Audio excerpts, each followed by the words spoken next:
Hope Logan's unexpected proposal to Liam Spencer sent shockwaves through Los Angeles, shaking the foundations of every relationship surrounding them. In the wake of a terrifying health scare that nearly took Liam's life, Hope was forced to confront the depth of her feelings, not just for Liam as a co-parent, but as the love of her life. Years of unresolved emotions, broken promises, and missed chances came to a head as she stared down the possibility of losing him forever. That brush with tragedy stripped away every ounce of doubt. She didn't want to wait for fate to deal another cruel hand. She took control, and she proposed. Liam, still recovering but deeply moved, didn't hesitate. He said yes. For the first time in what felt like forever, they were aligned, hearts open, wounds still healing, but a shared future finally visible. Hope wasted no time. She began planning the wedding immediately, pouring her soul into every detail. This wasn't just a reunion. It was a reclamation of the life they'd always wanted but never quite had the courage or timing to build. But the echoes of past decisions didn't stay quiet for long. There was one man standing on the edge of this romantic revival, Carter Walton. For months, Carter had been Hope's steady presence. Her confidant. Her lover. He offered a quiet strength, a maturity that Hope had leaned on when Liam was unreachable, lost in the mess of his own heart and his constant entanglements with Steffi. Carter had believed they were building something real. He hadn't expected a marriage proposal to someone else, especially not to Liam. Carter was blindsided. Hope told him the truth she always had. She admitted that despite everything, despite her connection with Carter, it was Liam she loved. It had always been Liam. Carter had seen it, in the way she talked about him, in the tears she cried when Liam walked away, in the lingering pain behind her smile. But hearing it aloud, final and sharp, left him gutted. Carter tried to take it with dignity. He congratulated her. He even tried to let her go. But the betrayal stung. And heartbreak, especially in a man who's been used and discarded before, never fades quietly. Behind Hope's scenes of joy and celebration, Carter wrestled with a storm brewing in his chest. He thought he had finally found stability, a love that wouldn't be ripped from him. Now he was left watching the woman he cared for pour herself into a wedding with another man, and he couldn't shake the feeling that it wasn't right. Not just for him, but for Hope. He didn't trust Liam. He didn't believe Liam had truly changed. Was Liam really the man Hope needed? Or was she clinging to a fantasy out of fear and nostalgia? As the wedding day approached, the tension in the air was electric. Brooke, Hope's mother, was ecstatic. She had always believed Liam was Hope's destiny. She threw herself into the preparations with pride, backing her daughter's decision wholeheartedly. Meanwhile, Ridge and Steffi watched from the sidelines with thinly veiled concern. Steffi had always been part of Liam's complicated love triangle. She wasn't convinced this new marriage would last. Her concern wasn't rooted in jealousy, at least, not entirely, but in realism. Liam had bounced back and forth for years. What made this time any different? For Hope, this was different. She was choosing Liam, not waiting to be chosen. That mattered. But Carter couldn't stay silent forever. He wrestled with himself, torn between respecting Hope's choice and protecting her from what he saw as inevitable pain. He had seen too much. Known too many broken hearts. And something in his gut screamed that this wedding was a mistake. That Liam would disappoint her again. That Hope deserved better, and that Carter was that better man. On the eve of the wedding, Carter found himself standing outside Hope's door, bouquet in hand, heart pounding. He told himself he wouldn't beg. He wasn't there to plead. He just needed to speak his truth. To give her one last chance to reconsider. Inside, Hope was adjusting her veil, radiant, nervous, glowing with anticipation. The knock on the door made her pause. She opened it and froze. There he was. Carter. Her almost partner. Her maybe could have been. And in his eyes, she saw everything she had walked away from: safety, loyalty, quiet love. But she didn't flinch. "Carter," she said, her voice calm but firm, "this is my choice. I know what I'm doing." He nodded slowly. "I believe you believe that," he said. "But you're making it with your heart full of fear, not love." Hope didn't argue. She didn't have to. She thanked him for coming. She closed the door. Carter walked away. But that wasn't the end of it.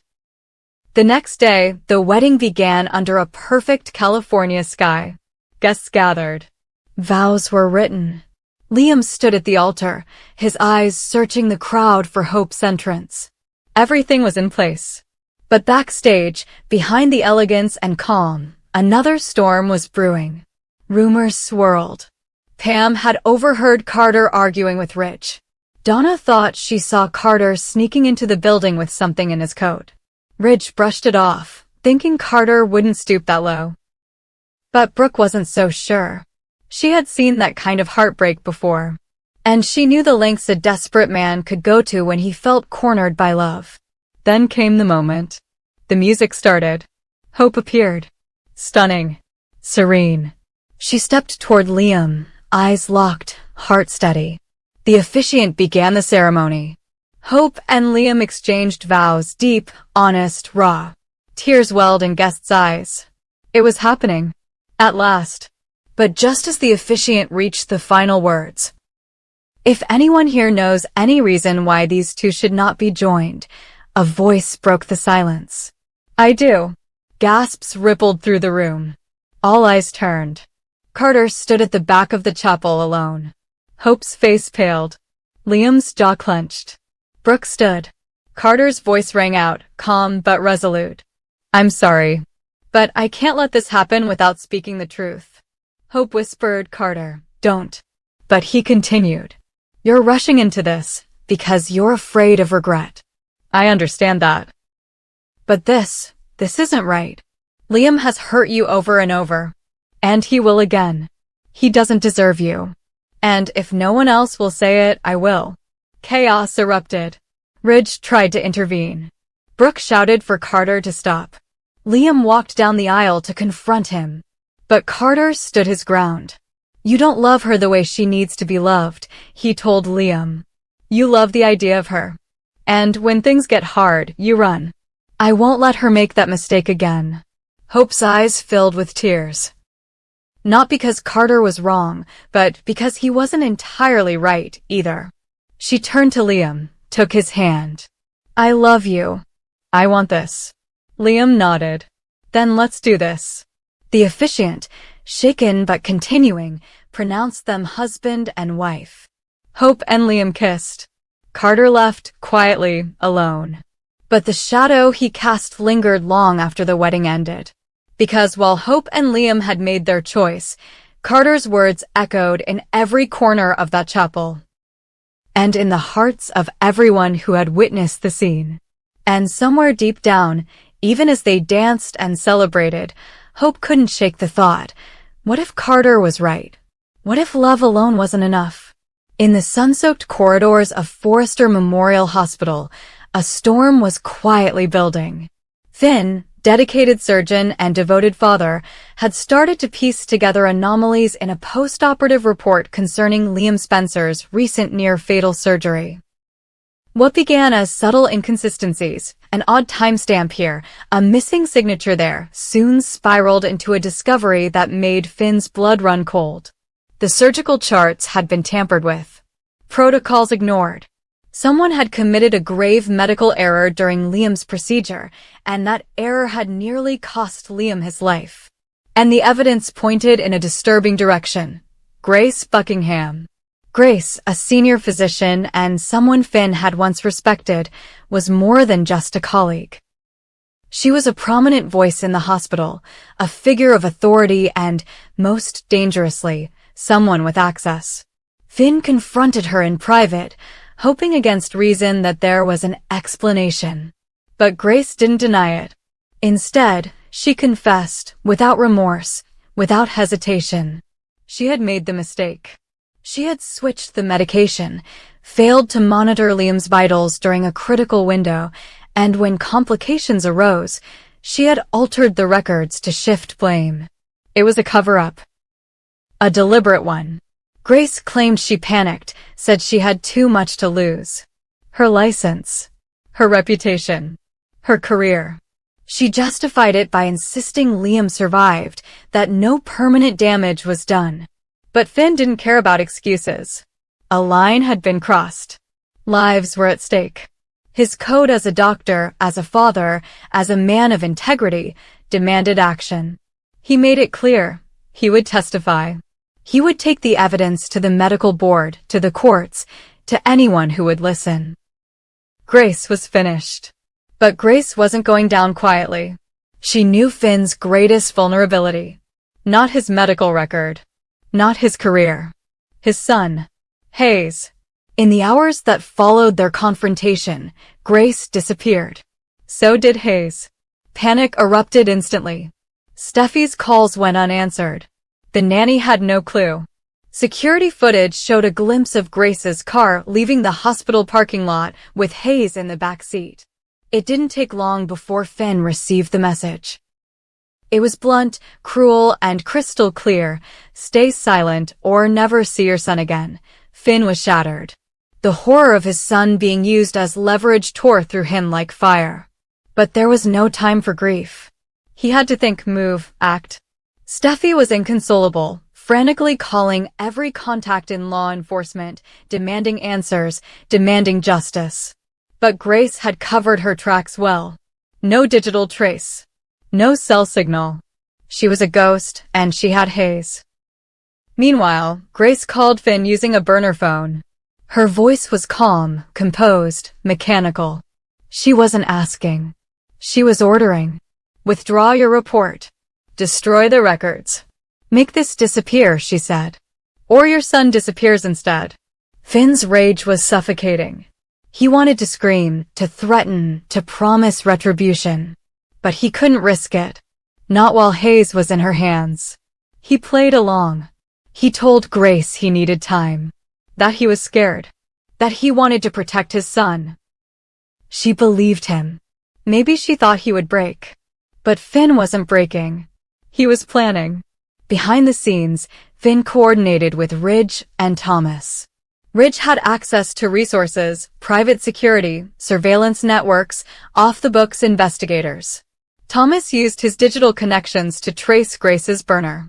They stayed quiet, careful not to alert the police. If Grace felt threatened, she might vanish completely. Or worse. The investigation led them to a remote property outside Malibu, a cabin once owned by an old family friend of Grace's. The place had been off-grid for years, but a fresh power hookup had been activated days earlier. That was the lead they needed. Ridge and Thomas scoped out the area, confirming Hayes was there alive, unharmed, but clearly being held. Grace was armed. Not with guns, but with control. She watched Hayes like a hawk. She was unraveling, growing paranoid, convinced that everyone was out to destroy her. She ranted about decades of sacrifice, about how she built her career alone, how no man ever supported her, how no one had the right to take everything from her over one mistake. She insisted she loved Hayes, that she was protecting him from a world of liars and betrayal. But it wasn't love. It was desperation. Finn arrived that night. He came alone as Grace demanded. He told her he had done what she asked. That the report was gone. The charges buried. That she was safe. Grace didn't believe him. She held Hayes tighter. Her hands shook. Her eyes darted. She was unraveling fast. Finn kept his voice steady. He talked about his oath as a doctor. About the first time he held Hayes. About how Grace had mentored him once. About how this asterisk wasn't her. It wasn't the woman who saved lives. It wasn't the woman who raised Zoe and Paris. This was fear. This was madness. And it wasn't too late to stop. But Grace had gone too far. She knew it. She wasn't coming back from this.